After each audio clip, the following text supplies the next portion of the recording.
And so I'm so grateful to June Lester, who is running the show tonight. And I've heard that it's good to be in June's hands. So that's good. We are recording. We are recording. Okay, thank you, June.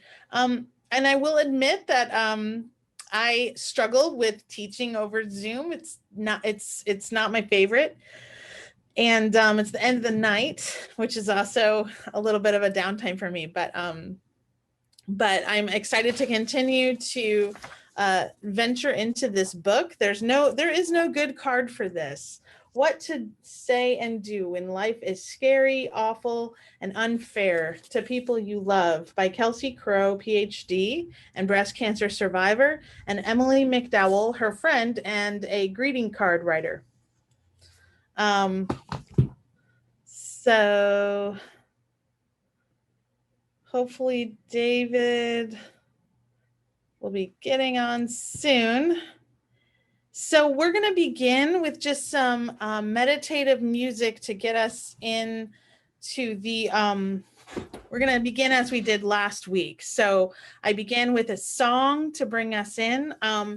I kind of stole this from my my academic advisor in seminary was Dr. Cornel West. And Cornel West always begins his class with music when you walk in. So I want to just begin with music each time. And then while I play the music, I'm going to just show you an image that's going to invite us in just again to think about loss and what that means to us in our lives, and what that means to other people in their lives. So the image that I've chosen is one that will allow us to think about loss as you listen to the music. And then I will begin with a poem, and then two other people will also read the same poem kind of in a Lectio Divina format. And after the poem, we'll come back and we'll have a response, a time for you to respond in small groups to the poem.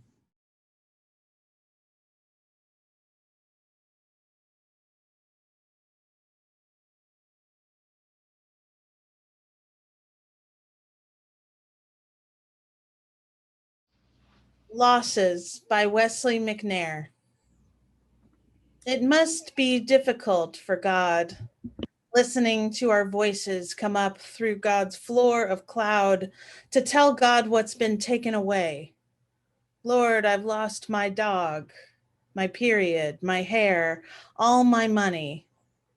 What can God say, given we are so incomplete we can't stop being surprised by our condition, while God is completeness itself? Either way, we seem to be left here to discover our losses. Everything from car keys to larger items we can't search our pockets for, destined to face them on our own. Even though the dentist gives us music to listen to and the assistant looks down with her lovely smile, it's still our tooth he yanks out, leaving a soft spot we ponder with our tongue for days. Left to ourselves, we always go over and over what's missing. Tooth, dog, money, self-control, and even losses as troubling as the absence the widower can't stop reaching for on the other side of his bed a year later. Then one odd afternoon, watching something as common as the way light from the window lingers over a vase on the table, or how the leaves on his backyard tree change colors all at once in a quick wind. He begins to feel a lightness, as if all his loss has led to finding just this. Only God knows where the feeling came from. Or maybe God's not some knower off on a cloud, but there in the eye, which tears up now at the strangest moments over the smallest things. David? Losses by Wesley McNair. It must be difficult for God, listening to our voices come through his floor of cloud to tell God what's been taken away. Lord, I've lost my dog, my period, my hair, all my money.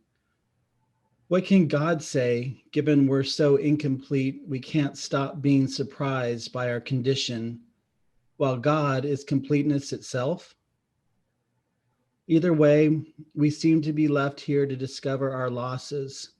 Everything from our car keys to larger items we can't search for in our pockets for, destined to face them on our own.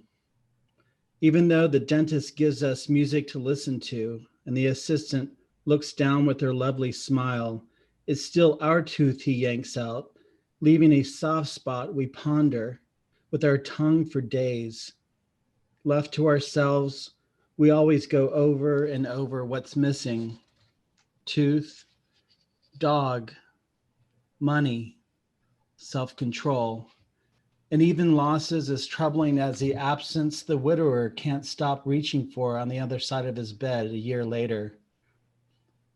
Then one odd afternoon, watching something as common as the way the light from the window lingers over a vase on the table, or how the leaves on his backyard tree change colors all at once in a quick wind, he begins to feel a lightness, as if all his loss has led to finding just this. Only God knows where the feeling came from. Or maybe God's not or maybe God's not some knower off on a cloud, but there in the eye, which tears up now at the strangest moments over the smallest things. Losses by Wesley McNair. It must be difficult for God, listening to our voices come up through his floor of cloud, to tell God what's been taken away. Lord, I've lost my dog, my period, my hair, all my money. What can God say, given we're so incomplete we can't stop being surprised by our condition, while God is completeness itself? Either way, we seem to be left here to discover our losses, everything from car keys to larger items we can't search our pockets for, destined to face them on our own. Even though the dentist gives us music to listen to and the assistant looks down with her lovely smile, it's still our tooth he yanks out, leaving a soft spot we ponder with our tongue for days. Left to ourselves, we always go over and over what's missing: tooth, dog, money, self-control, and even losses as troubling as the absence the widower can't stop reaching for on the other side of his bed a year later. Then, one odd afternoon, watching something as common as the way light from the window lingers over a vase on the table, or how the leaves on his backyard tree change colors all at once in a quick wind, he begins to feel a lightness, as if all his loss has led to finding just this. Only God knows where the feeling came from. Or maybe God's not some knower off on a cloud, but there in the eye, which tears up now at the strangest moments over the smallest things.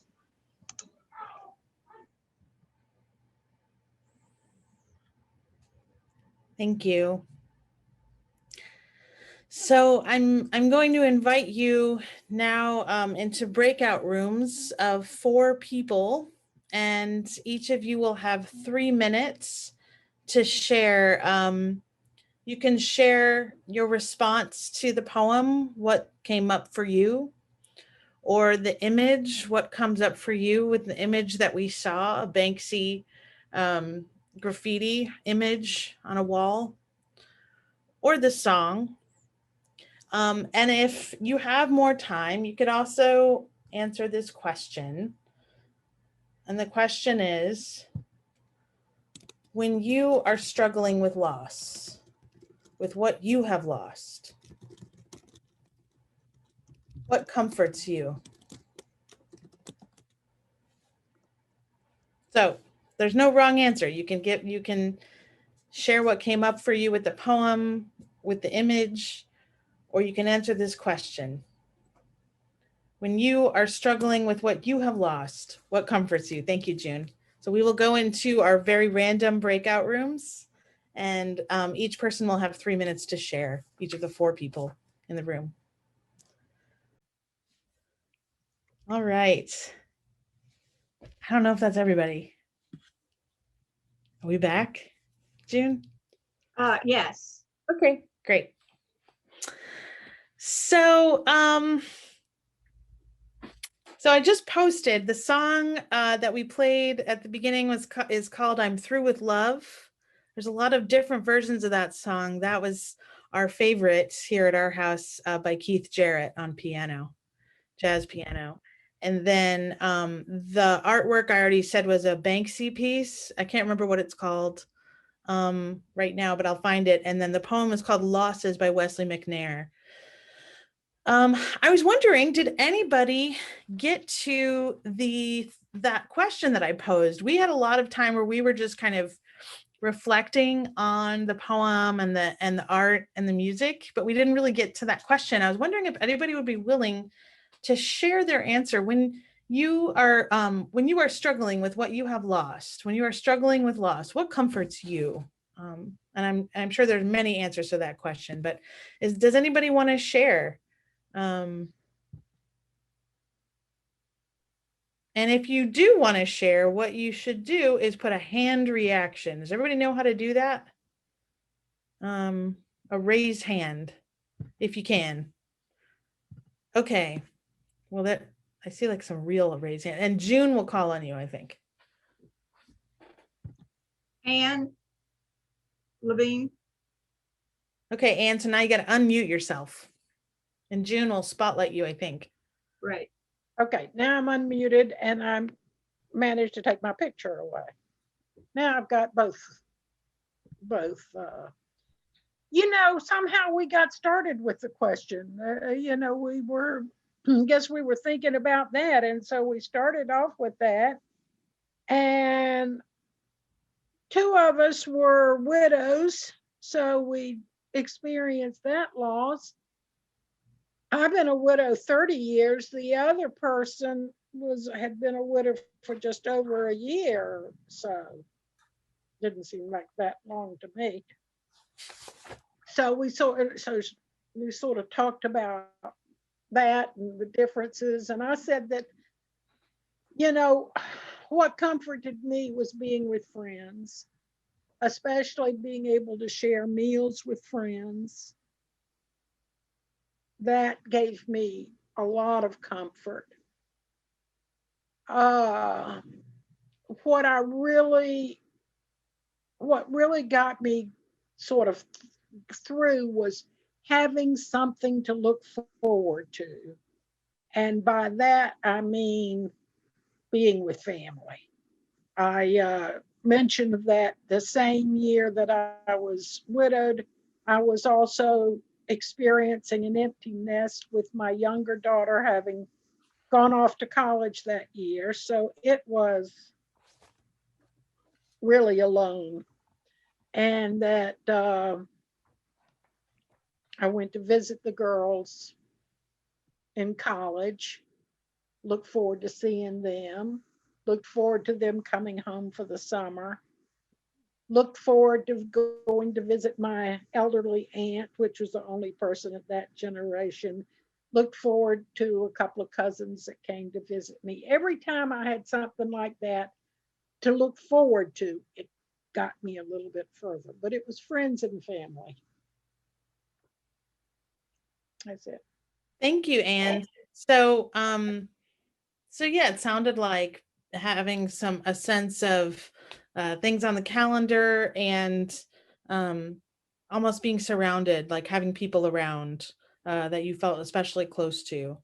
Sounds like that was really a comfort for you.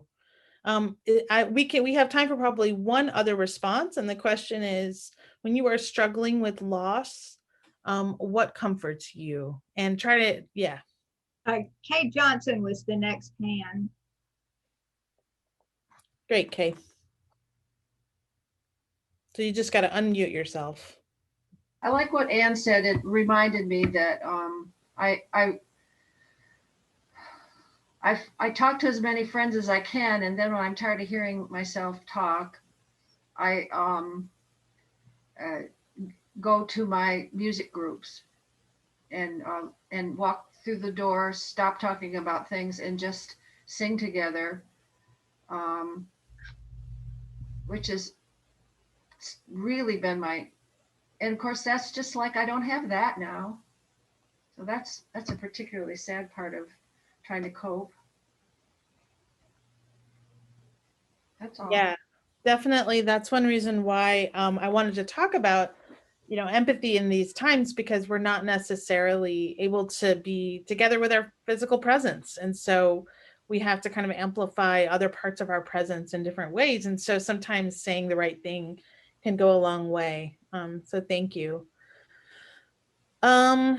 So I want to talk about, last week we talked about one of the 3 touchstones of showing up. That's how this book frames this.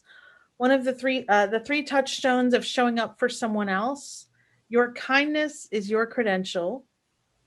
Listening speaks volumes. And finally, small gestures make a big difference. So tonight we're going to talk about listening. Listening speaks volumes.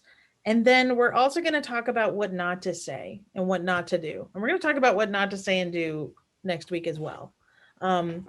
So we're going to talk about silence speaking volumes, and silence is probably better than saying the wrong thing. And then we will also talk about what some of the wrong things are to say.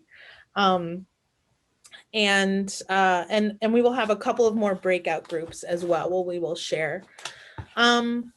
So I want to just read a little bit from page 81 in the book, and you do not have to have the book at all, because I'm just reading the parts that I find the most meaningful anyway.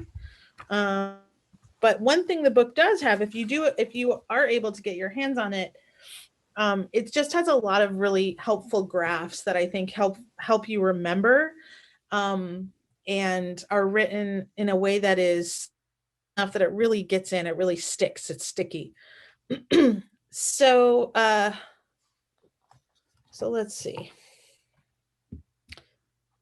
Listening speaks volumes. I said page 81.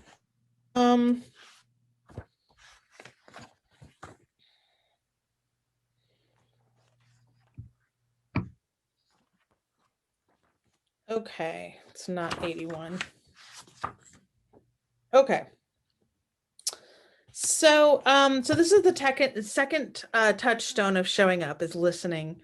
It is much easier to listen than to find that elusive, useful thing to say.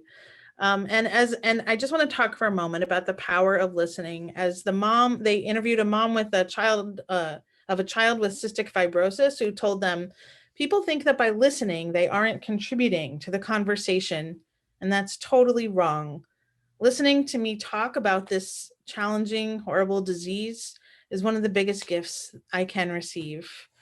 So the enormous value of listening is probably not news to many of us. However, even though it's not news, oftentimes it's instinctive when we hear some bad news to want to say something, to want to say anything in the hopes that you can improve the situation or say the right thing that's just going to make it better. So some examples of things that people might just knee-jerk say very quickly. You'll come out of this even stronger. So if you ever heard any of these, if anyone's ever said this to you during a time of your own loss, you could raise your hand. You'll come out of this even stronger. How are you going to handle it with the kids? This is just like that time I got food poisoning on that cruise. That's their example. This is just like that time I blank, blank, blank. What do the lab results say? You should try a raw food diet, or you should try XYZ, or acupuncture. So they call this going into rescue mode. Going to rescue mode with some advice, with alternative ways of looking at things, or just a lot of clarifying questions. So those are 3 kind of pitfalls you want to be really cautious about doing. And the reason that people do them is because silence can be awkward and silence can be uncomfortable. But if it is uncomfortable or it is awkward, it is not because silence is a problem. It is because you're not used to it or you are not comfortable. And so this book is really encouraging you to get comfortable with silence in the face of someone's despair or someone's loss. By the way, if somebody has a question, you can pretty much stop me and ask a question. But anyway, so this is kind of fighting that instinct to want to say something that's going to be helpful. Okay, so they ask you to, okay, so they have these kinds of non-listeners. So they want you to think about what kind of non-listener are you? And I am like 2 of these. So, which just means that I also have to fight an instinct to say something rather than just to listen to what the person is saying. So, so I'll describe, they have like sort of a cute cartoon graphic of what kind of non-listener you are. But anyway, so are you the sage? The sage gives wise perspective and advice when it was not asked for. So that's the sage. The optimist. The optimist always offers a bright-sided perspective. Well, at least it's not whatever.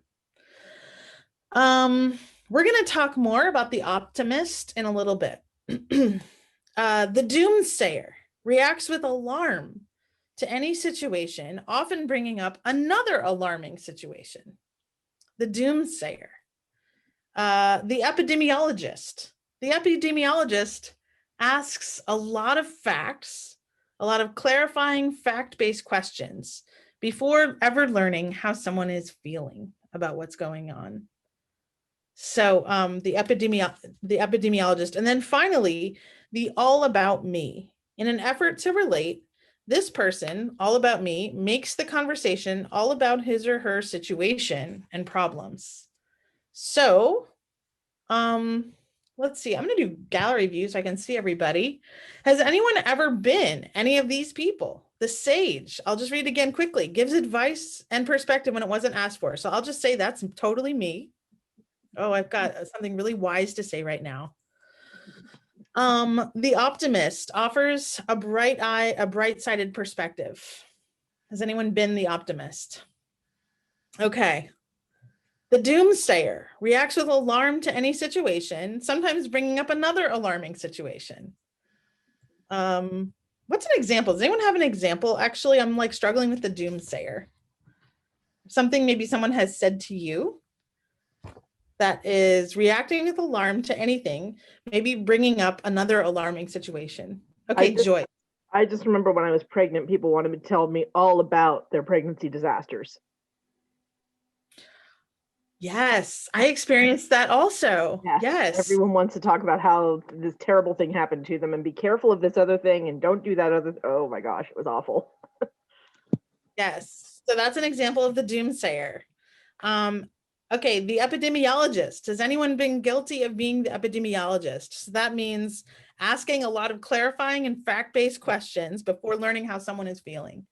It's okay. We can all admit to this. The epidemiologist, yeah, I can certainly do that. The all about me. Ooh, I try very hard. I have to fight it. In an effort to relate, makes the conversation all about his or her situation and problems. Is anyone the all about me? Oh yeah, Kate. Okay, yeah. It's okay. Yeah. I mean, it's all like the intentions are good, you know, the intentions are not the problem. But you know, when it's just not going to be as helpful as just some comfort and supportive silence for a while, because listening is really what you want to do. So I think that list is missing one. tell me. I mean, is that supposed to be a complete list, Taryn? Every single list that I'm going to give you from this book is incomplete. Okay, we can leave it at that. No, tell me more. What else? What else have you experienced? No, I want to know. Help it. It would be the listening, but you're thinking about what you're going to do next, or so it's not, you're not saying anything back, but you're you're just thinking about what you're not really engaged, and and you're not really listening, but the other person experiences you as listening. Yes, the person who is just listening, waiting to talk. Yeah. Is that kind of what you mean?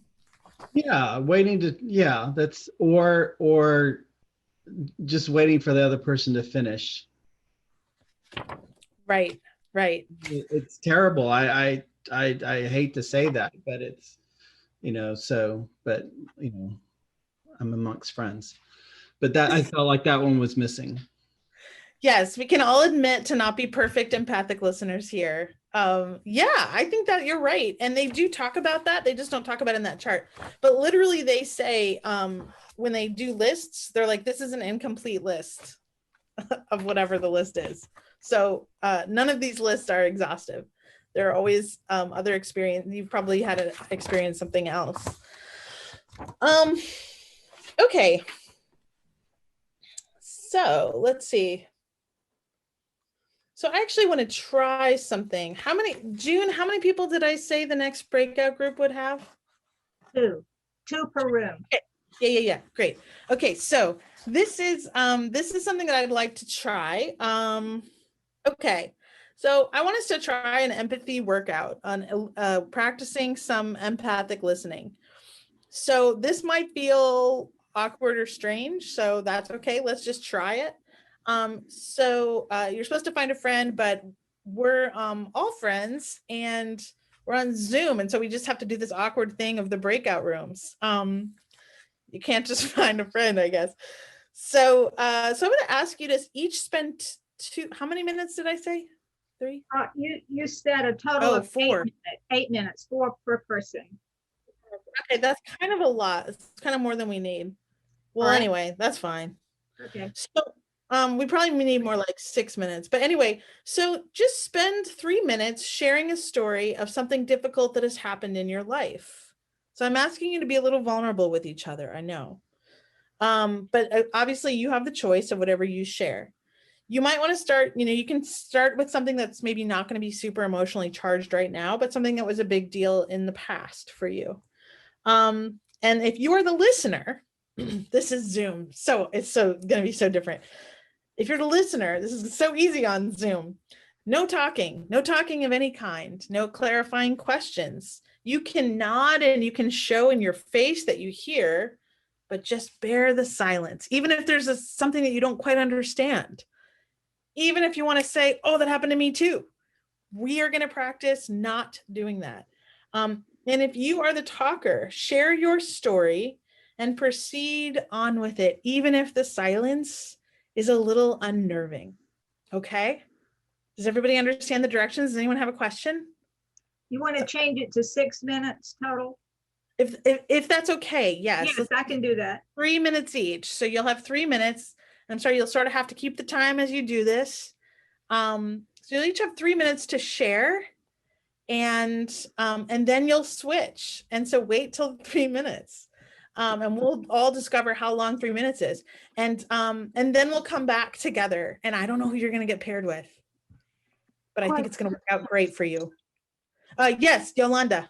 You said when you share your story, you do what? So when you're the talker, share your story and just proceed on with the story, even if the silence is unnerving. Just keep sharing your story for the whole 3 minutes. Okay, so just keep talking. Don't get into any conversations.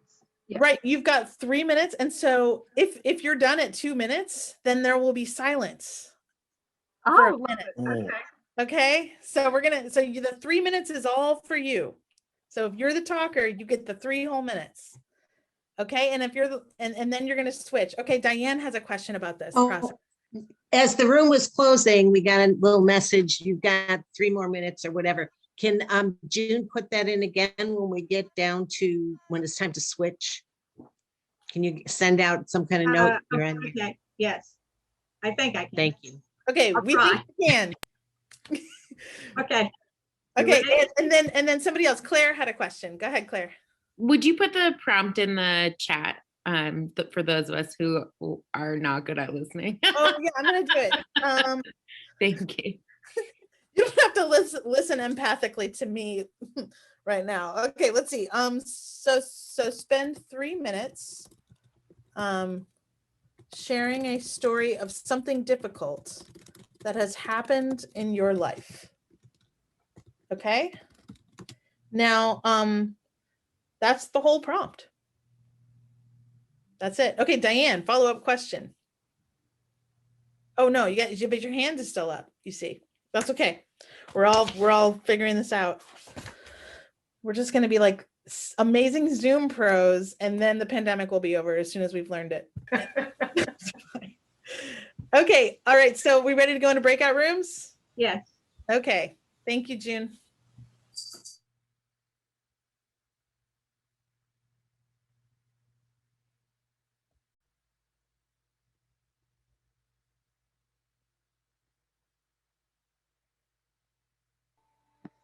The silence just got you uncomfortable.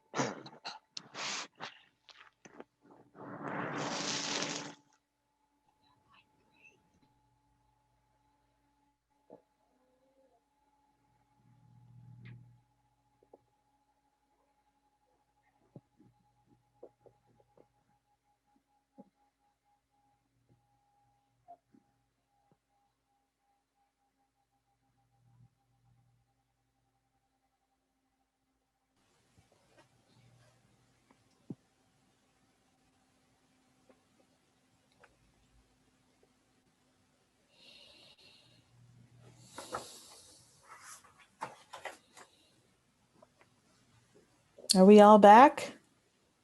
Yes. Okay. So I'm going to ask, I would like a couple people to share. And first, I just want somebody who can share about being the talker. You can just raise your hand and then I'll ask you a couple questions about your experience as the talker. Oh, it looks like there's still 2 people on their way. Unless they both decided, like, let's just go get a beer or something. Okay, that's fine. So is there anybody, you can do your the hand raise. If you would share for a moment about being the talker, I have some specific questions for you about being the talker. Okay, so Edis, thank you. Did you see Edis? Sorry, June, did you see Edis? So we can spotlight Edis. Bennett. Let me find her. Thank you for bearing with us, everybody. So my question, I'll just go ahead and start. My question for you, Edis, how did it feel to have the space to tell your story without interruption?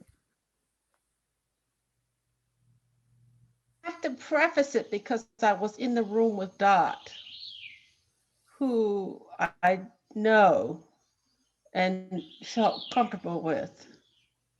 So I think that made it a lot easier. And after I spoke, we had, I don't know, not a minute, but maybe 30 seconds. I don't know how long it was. And it felt fine to sit with Dot in that silence. Did Dot do something that helped you relax? It was Dot. Oh, so I was already relaxed. Oh. Okay, well, actually, you're kind of supposed to try this with a friend. Was there anything that happened that Dot did that made you uncomfortable? No. And then last question, what is especially powerful about being listened to?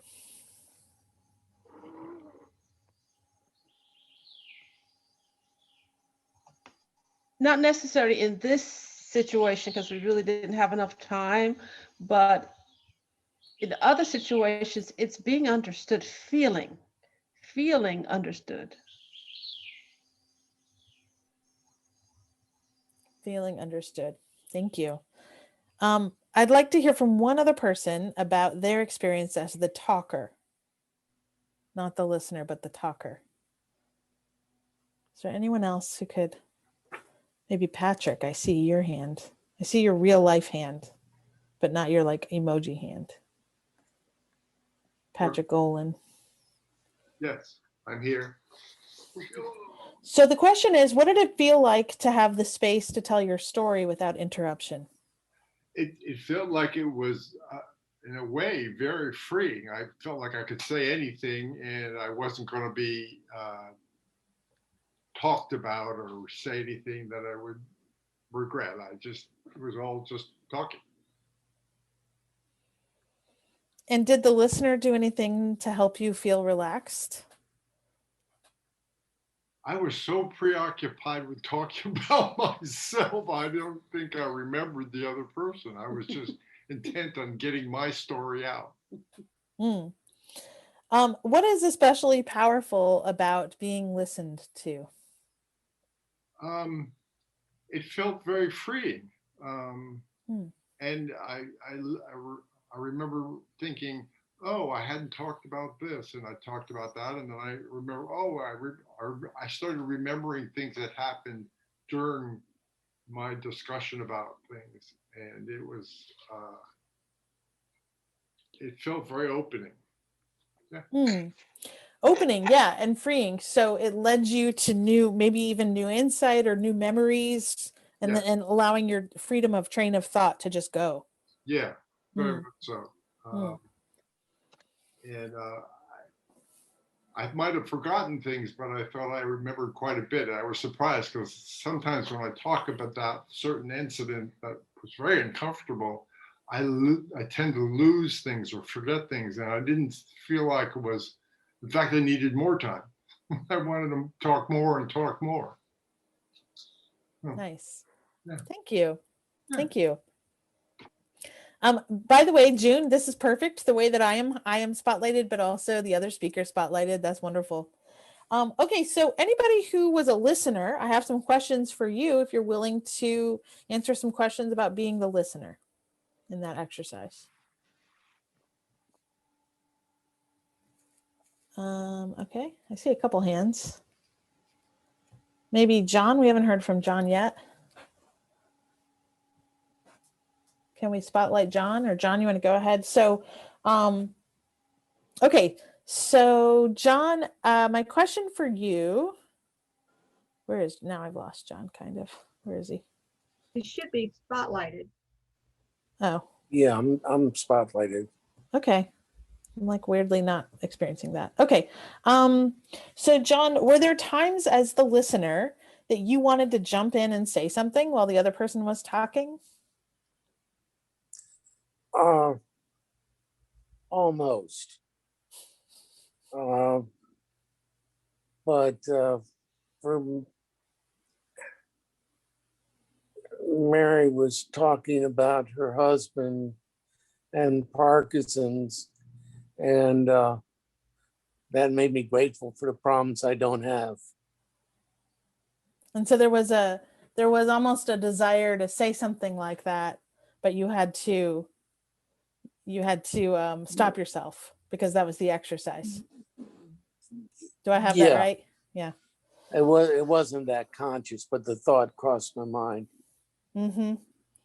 So that is a non-listening response, the response you were thinking about having. So what did it feel like to stay silent through the story? And you don't have to tell us details about the other person's story, just your experience as a listener. What did it feel like to stay silent through that? It was fine. It was good. I kind of felt sorry for her because I think I only took a minute and a half for my story. So we had like 2 or 3 minutes of silence. What benefit did you get, John, out of listening?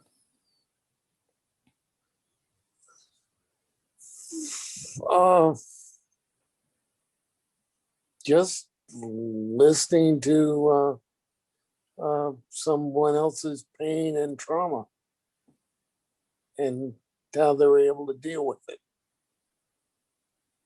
And then the consequences, 3 years down the road?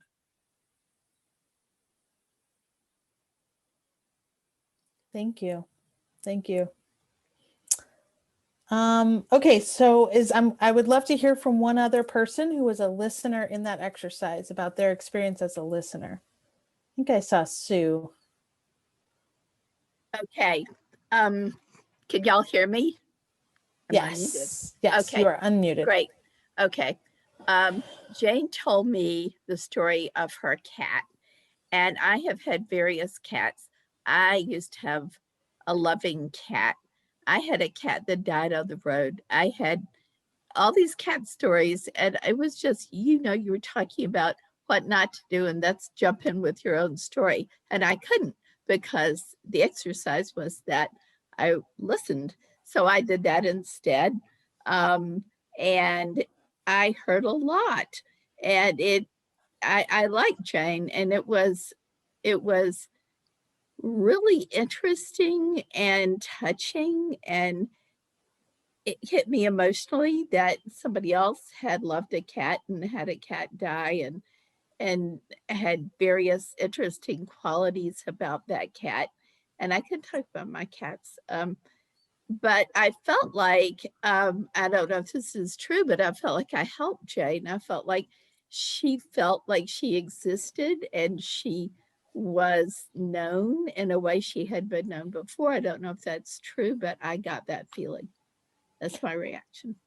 Okay, and what was it like for you to stay silent throughout the story? I mean, you've kind of answered that, but I guess I want you to just think one more time about that question. What was it like for you to stay silent during her story when you could relate to it? Challenging. It was hard not to jump in with my own story, but I think she got more out of it, that I could be silent and I could listen. Thank you. Thank you. Okay, I see Mary has a hand raised. Oh, you're muted though. I just wanted to comment on how powerful this is. With somebody that you're pretty sure is listening, and I was able to say some things that I've never said to anybody before. So, thank you for letting that happen. And thank you, John, for just listening. Yes. You're welcome. It's hard. It is hard not to jump in and say, yes, I know that happened to me, or that's really hard. Yeah, I appreciate that. Yeah. And Joyce, I know you wanted to talk about your experience of being a listener. I just wanted to say that Carol and I were unable to follow the rules and observe the silence because we're both really chatty people.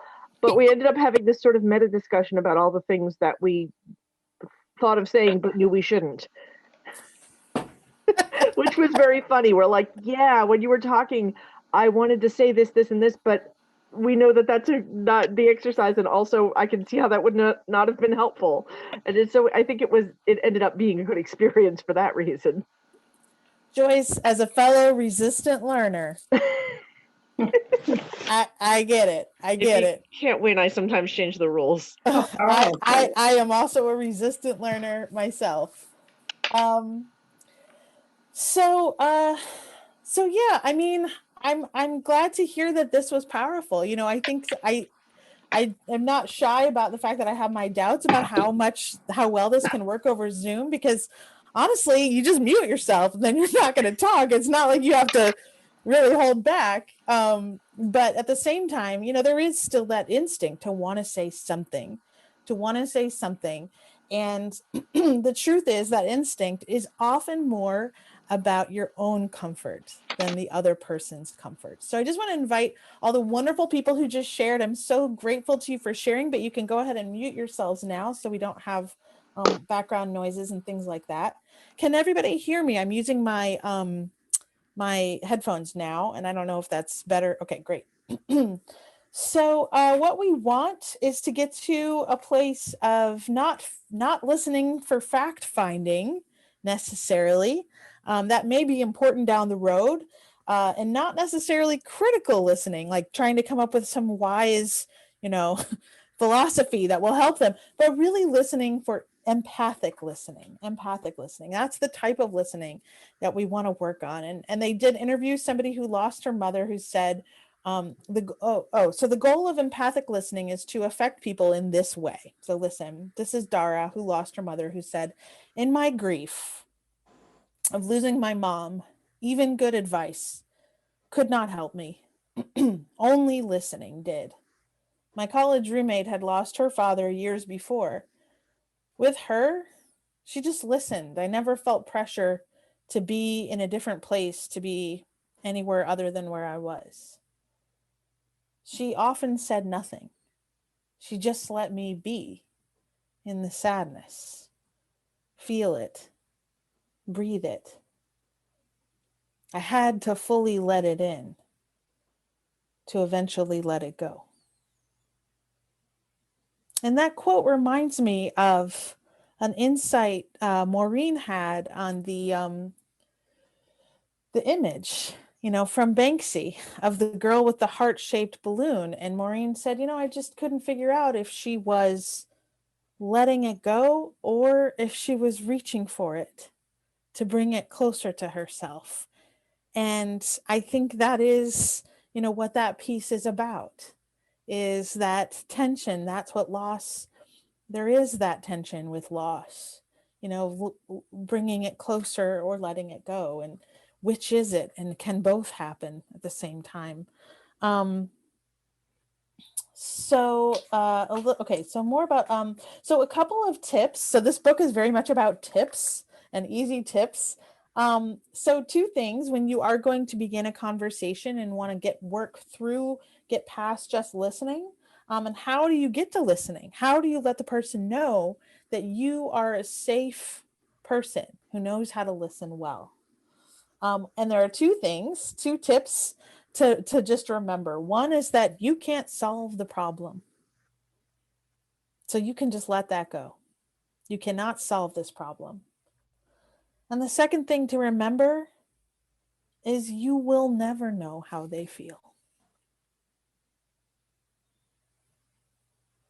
You will never know how they feel, even if you have experienced, if last week, that compassion, is kind of like, but without imagination. So you broke your arm, the other person broke their arm. Well, I know how that feels. But with empathy, maybe you didn't break your arm at all, and you're still able to be a safe person for them to talk to. But you haven't had that same experience. But the fact is, even if you had broken your arm, it didn't feel the way it felt for them. So just to accept those two things. You cannot solve the problem. And there is something about loss that often feels intolerable to that person. So when someone close to us suffers a loss, whether it's a person or whether it's just a former kind of a life of being healthy or being married or being employed, or an acknowledgement of what will never come, like a biological baby, often our first instinct is just to help solve the problem. We say things like, just give it time, or you'll have a new job again. You'll find another job. You'll probably find a way to have a baby. A lot of people are doing IVF these days. Or have you tried, blah, blah, blah. But that just doesn't work very well. So you can let go of trying to solve their problem. And empathizing, just because you are empathizing with someone doesn't mean that you will ever be able to know exactly how they feel. So the words, I know how you feel, are a common phrase that people often use to make someone feel better. But it's kind of like what you're taught you're supposed to say. It's not necessarily the most helpful thing to say. So they do have some great suggestions of deep listening questions. These are questions that get people to describe how they're feeling more deeply to you.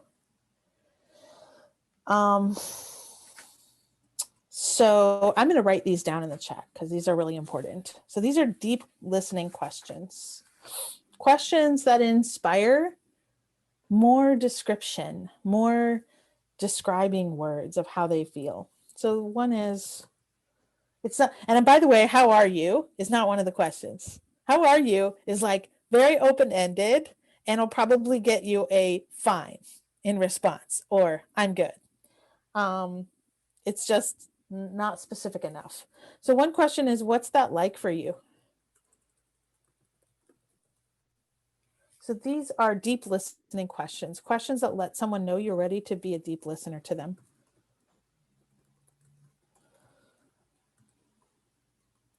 Okay. 2 is, how does that feel for you? How does that feel for you? Focuses on their feelings. Not like, oh yeah, when people have this happen, it often feels this way. Or when this happened to me, I felt blah, blah, blah. How does it feel for you, specific to you? And then finally, in place of the question, how are you feeling? They to add a sort of a sense of time to that. How are you feeling today? I often will begin with that. They have a quote from Sheryl Sandberg, you know, she's like the Facebook CFO or whatever. And she lost her husband tragically to a heart attack in the middle of his life. And she says that word today just made all the difference for her, whether that person was somebody who really she could truly share with or not. How are you? That was just elicited fine. How are you today? Somehow she felt like they had an understanding that grief changes from day to day, that she shouldn't already be over it, or that she shouldn't be deep in. There's just expectation with that, that you're not, that there's no assumption of where she should be with that question. How are you today? Okay. So let's see.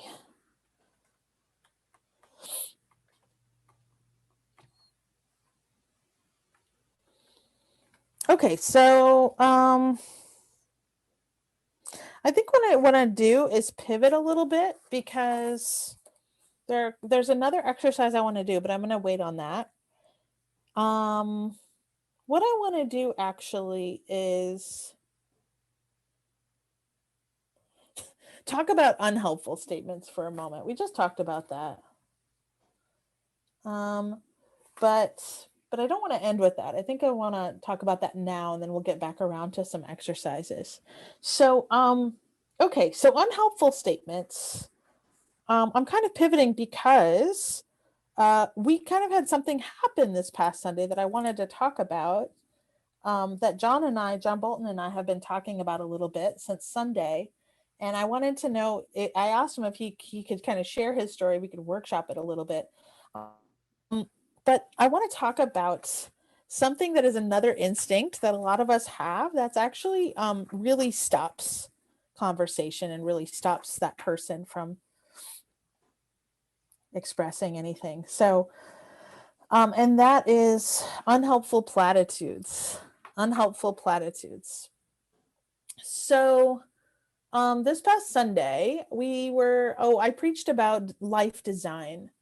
And this idea that you can design your life, that is meant to be kind of empowering.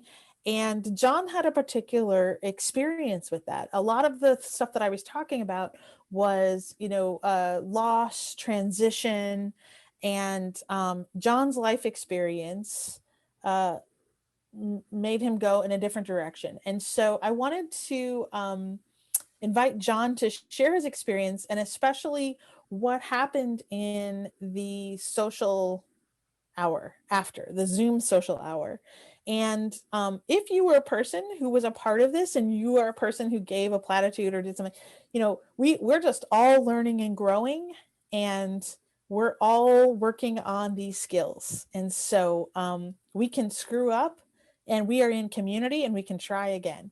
So, John, I want to just invite you to share your experience, and then we can kind of workshop that and learn from that. Okay.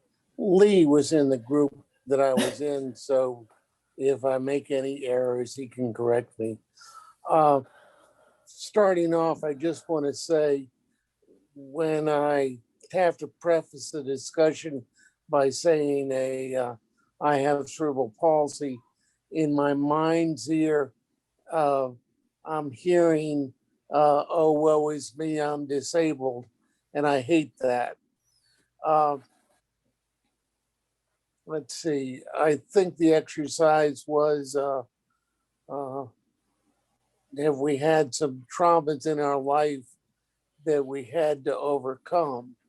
And most people talked about losing a job, but ultimately landing on their feet and finding a better job. And I started off by saying,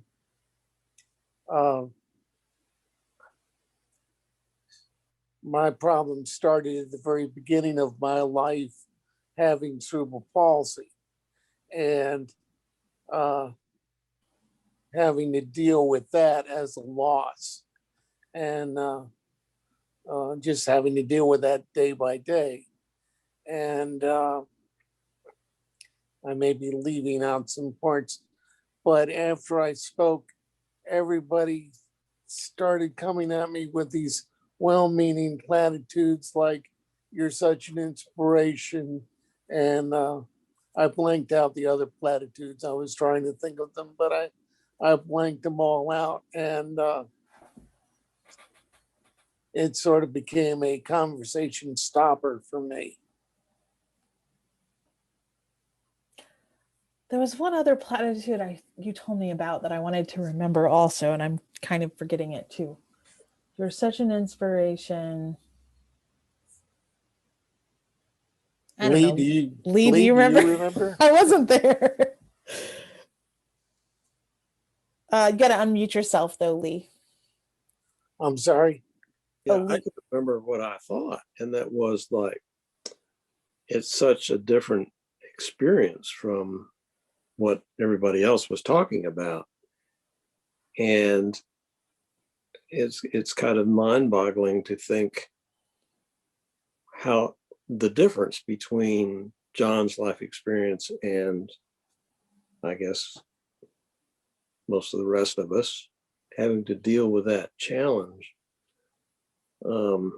It's just totally different. And I found it fascinating. And John talked about it some more tonight. But I don't know how else I would respond to that. So I want to hear the next part. Like what how do you switch that? What I mean, this is so different to me. So that's what this is all about. Oh, I think Lee, you kind of gave one answer. I mean, if you're talking about, so what else do you say? I think saying something like, I had not considered that. I had not considered that perspective.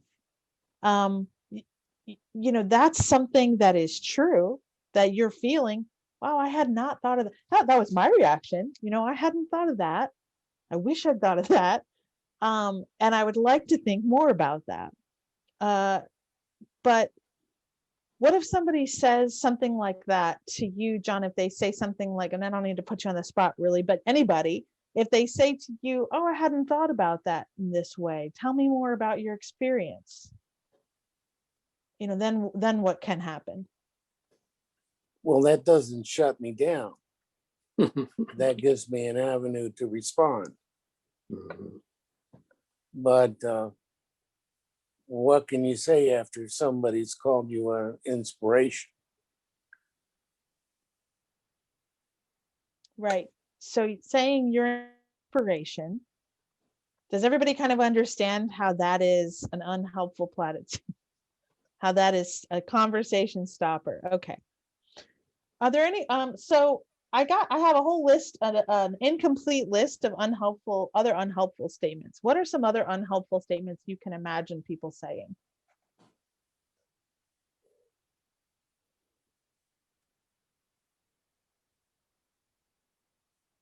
Anyone can. Okay, Lisa. Well, I have a friend who is always doing the wrong thing. And so actually one of my questions was, what do you do when somebody's always jumping in with like helpful advice? Like just like that's all she ever does. And it like you cannot tell her anything without her, launching into like trying to solve the problem. And I often don't know what to I often say, well, thanks, but that's one of my questions is like, how do you respond to somebody without being really rude, Okay, hold that thought. Okay. I want to just say, I just want to go through a couple more unhelpful statements. Okay. So something that you maybe have heard someone say that's like a platitude, or in this case, it's not curious, right? It's not curious about what is John's, oh, hi, Kitty. What is John's experience? So here's one. Everything happens for a reason. You ever heard anyone say that? Mm-hmm. A lot of the ones I'm going to say are a little bit Christian based. Mostly Orthodox people. I've had a situation in my life where people feel free to come up and pray over me. Right. Oh yeah. Yeah. We've talked about that. Right. So some of these are also infantilizing, I think. When one door closes, another one opens. That's insipid. Right. Yeah. God didn't give you more than you could deal with. Yes, that's on here. Who said that? John said that? I did. Yes, yeah. That's one of the ones. God doesn't give you more than you can. Oh yeah, you read the book. John's read the whole book, so he knows. It could be worse.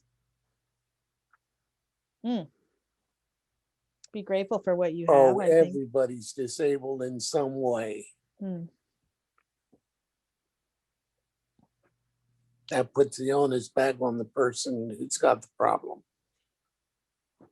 What doesn't kill you, what do they say? Makes you stronger. Stronger. So remember, the person who wrote this is a greeting card writer, so she knows. These are just like very impersonal. So just think positive thoughts. Look on the bright side. Right. So it's not that the person saying that these things is necessarily has ill intentions, but what they do have, I would say, and I think the book would say, is greater concern for their own comfort. That's something that you say when you are trying to become comfortable with the situation, because there may not be a resolution in the moment. But also, John was not asking for a resolution in the moment. John was merely sharing his life experience. And so I think the very general answer to your question, Lee, is curiosity. And we talked about this last week too. This too shall pass. That's another one, Carol. Good one. Yeah, right. No, it's not going to pass. So curiosity, wow, I have not considered that. What is that like for you? Isn't that one of the questions? One of the questions we're supposed to, what is that like for you? The deep listening questions. So if somebody had said, if John had shared, and sometimes people are protective of me, like, oh, is he critiquing Taryn's sermon or, whatever. But they could have said, what is that like for you? I hadn't thought about that. What is that like for you? That would have opened up John's sharing. How does that feel for you? And to say you're an inspiration is just is really for their own comfort. So that's kind of my response, Lee, for what could have happened that would have been different. And so now those of you who have taken this class, if you're in the room, you don't have to be afraid of awkwardness or silence, but you can lead with curiosity. What's that like? What's that like for you? I hadn't considered that. That's an amazing perspective you bring. Tell me more about that. Any other words on that, John? And then I'm gonna. Oh, Kay had a question actually. Is it about this? Kay Johnson? No. Okay. Anything more, John, before we go on? Because I do want to. No, I think we covered it. Thank you for letting me put you on the spot. We did have a conversation earlier. No problem. No problem at all. Appreciate it. Okay, so Lisa's question. So does anyone else, is there any wisdom in the group right now about Lisa's question? I have some thoughts, but I want to see if anybody else. So if you have a friend who continuously, let's see, which one? It sounds like she's one of these characters. Maybe talks about herself a lot or just does a lot of these. What can you do? Joyce. Maureen has her hand up as well. Maureen, I'm so sorry. Maureen. It's okay. I had a different question. I wasn't responding to Lisa, so. Okay, go ahead. Joyce, are you responding to Lisa? Yeah, so I wouldn't worry so much about being rude. I think that what she's doing is already rude, and it might take a little bit of rudeness to make her understand that that's a problem. I know in my friend circle, we often will say, do you want advice or do you just need me to listen? And I think maybe sometimes you need to make it really explicit. I don't want advice. Don't try to fix this. You cannot solve it. Just listen.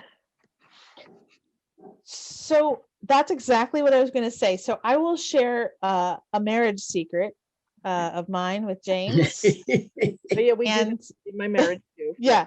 So the secret is this question. This question has gotten us through a lot. Do you want comfort or solutions? Do you want comfort or solutions? Yes. So one thing you could do, Lisa, is really model that with her. Like the next time she says something, you can come back with that question. Do you want comfort or do you want solutions? I don't know. I don't know this person. But to really model how you would like her to speak to you is one thought I had. I can't see Lisa actually. Wait. I don't know. Yeah, I think, this particular issue, the reason I brought it up is that I feel like I've avoided this person. Like we used to spend more time together, but the reason I don't seek her out is just for this very reason, because anytime I talk to her, it's, this solution thing is just coming at, so it just shuts me down. So I've sort of avoided that relationship, which is, what it is. Right. I mean, it's also this person telling you they may not be a safe person for you to really open up to. But I do think the language around comfort and solutions, you could say, I'm not looking for solutions. I am looking for comfort. And so sometimes if some in the marriage, if somebody forgets to say, ask the question, do you need comfort or solutions? Then the other person may have to insist. Oh, I'm sorry, you misunderstood. I'm not looking for solution. I'm just looking for comfort or just, an ear or something. Just some quiet. So you can kind of use that framework, comfort or solutions, to say, I think you misunderstand why I brought this up. I'm not looking for solutions. So that's something you could do. For me, I might have already decided this person is not necessarily doesn't have the skills. You could always buy them this book and give it to them passive aggressively or something. But I think those are some of your options. So yeah. Okay. Let's see. I think Maureen had a question, or Kay had a question. Johnson, a while ago. I don't know what happened to that question. No. Okay. Maureen had a question. Go ahead. Okay, so my question is, when you say to a person, "Oh, that's in a situation where it's a person like John who has a disability or someone else who has some physical thing that you can see, and you say, well, oh, I hadn't thought of that. Well, tell me more about it." to me, that seems like you're putting the other person on the spot, because now he or she has to respond by explaining something to you or sharing feelings with you that maybe they don't want to share. So tell me more about that. It's a little different tenor than what is that like for you? Or how does that feel for you? The other person always has the option to not answer. Yeah, well, I know that, but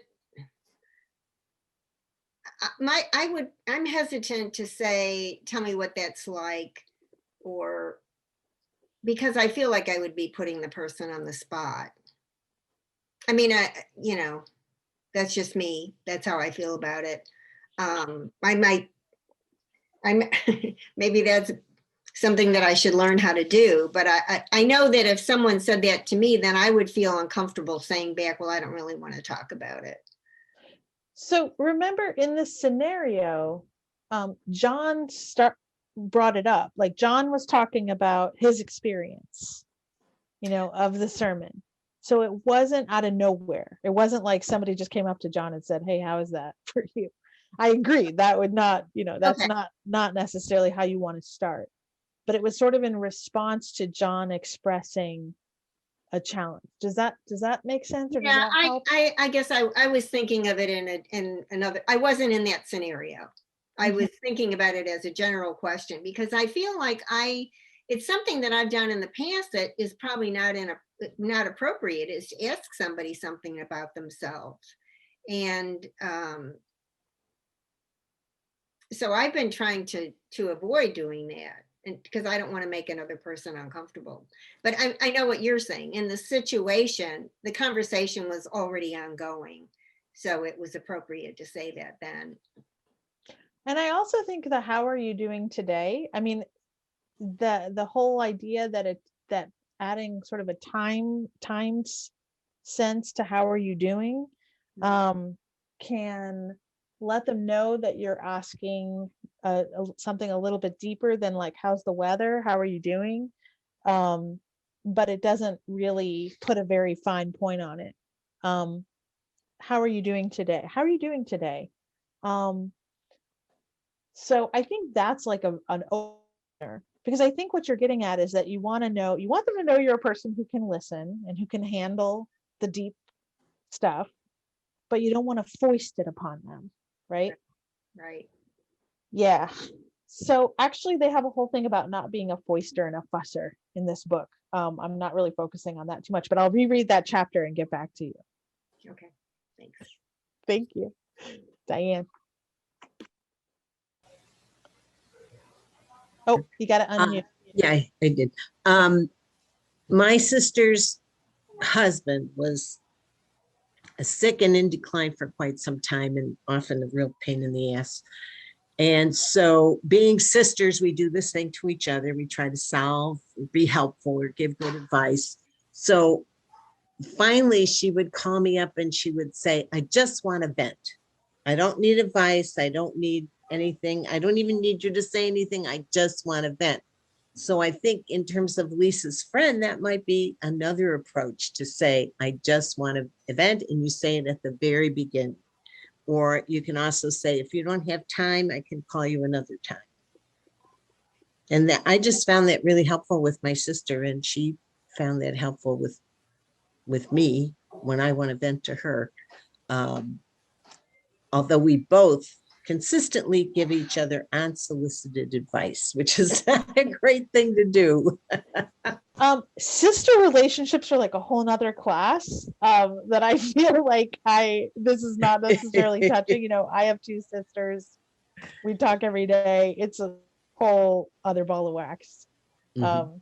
I have totally lost track of time, and I didn't realize that it's actually time to wrap up. So I see that what I'm going to do is we'll just have a few people who want to say just a word in closing, and then Kay, if you want to stay on with me for a few minutes, we can stop the recording and I can answer your question. Is that okay? I just had a word. Oh, okay. And that was, how are you doing is just a greeting. It isn't a question, really. It isn't, in our culture, it's not a real question. It's it's an invitation, but it isn't a real question. How are you doing today is a specific thing. Right. It's specificity. Yes, that it adds something specific. Okay, so checkout. Let's have a checkout question of just a word of something you've received. Just a word, something you've received, or maybe just a word of how you're feeling right now. I feel forgiven. I feel forgiven for my inadequacies in dealing with people. Forgiven. Good, Kay. Thank you. Anyone else have a word of how they're, just a word, how you're feeling? Rob. More open to listening.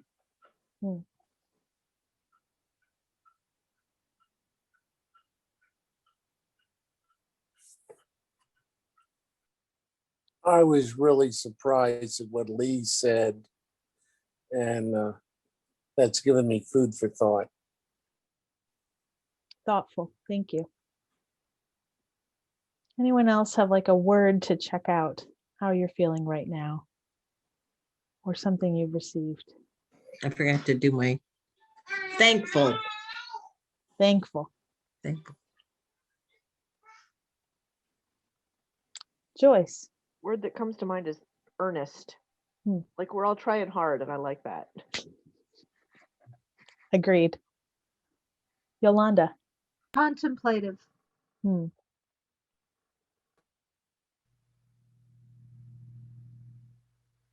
Encouraged. Encouraged. Good.